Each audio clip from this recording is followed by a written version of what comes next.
Fala pessoal do Ferrovia Minas Rio, uma ótima tarde a todos, tudo bem com vocês? Bem-vindos aqui ao Viaduto 64, aqui na região de São Sebastião da Vitória. Estamos aqui no aguardo da composição carregada, como vocês estão vendo aí, ela está lá do outro lado, passando no outro viaduto, que é o viaduto em curva, antes do pátio do P113.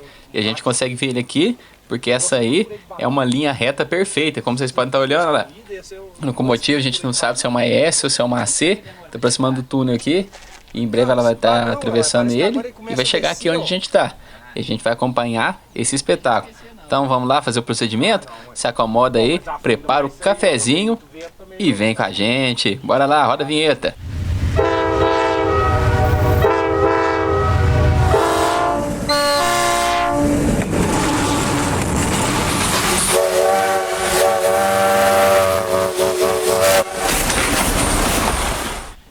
Então é isso aí, pessoal, acredito que eu já tenha rodado a vinheta, né? Vamos seguindo aqui o trenzão, né? Olha lá, trenzão com sua locomotiva líder, com seus faróis de LED. Acabo de entrar ali no túnel. Esse túnel aí eu não sei exatamente qual que é, se é o túnel 59 ou se é o túnel 56. E a gente vai seguindo por aqui, né? Isso aí, pessoal, é um trecho que esse trem passa em altíssima velocidade, viu?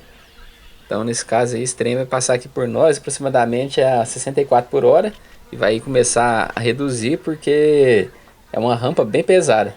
Você pode até estar percebendo aí no vídeo, né? A inclinação, que o trem está no nível e depois ele começa a subir. E olha lá, mais um fato curioso para vocês. Olha lá. É uma reta tão boa que um trem de 1,5 km está inteiro dentro do visual, né? Olha lá. Locomotiva da cauda lá no fundo e a locomotiva líder bem aqui, ó, entrando no viaduto. Então agora, curtam o espetáculo aí, gente.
E é isso aí, pessoal.